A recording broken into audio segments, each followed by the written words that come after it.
সাভারে একত্রে ৩ পুত্র সন্তানের জন্ম দিয়ে এলাকায় চাঞ্চল্যকর সৃষ্টি করেছে নাজমুল হাসান ও ইসরাত জাহান ইমু দম্পতি। সাভার থানা রোডের এনাম মেডিকেল কলেজ হাসপাতালে শুক্রবার পরপর ৩টি পুত্র সন্তানের জন্ম দেন স্কুল শিক্ষিকা ইসরাত জাহান ইমু। বিবাহের ৬ বছর পর এই বাচ্চারাই এ দম্পতির প্রথম সন্তান।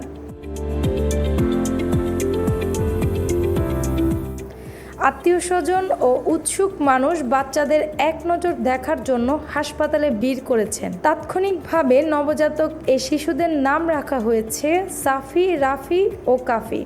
বাচ্চারা এবং তাদের মা সুস্থ আছেন বলে জানিয়েছেন হাসপাতালের সহকারী অধ্যাপক, স্ত্রী ও প্রসূতি বিদ্যা বিশেষজ্ঞ ডাক্তার রিনা নাসরিন। শিশুদের পিতা বেসরকারি চাকরিজীবী। নাজমুল হাসানের বাড়ি মানিকগঞ্জের সাটুরিয়া উপজেলার বরুন্ডি গ্রামে।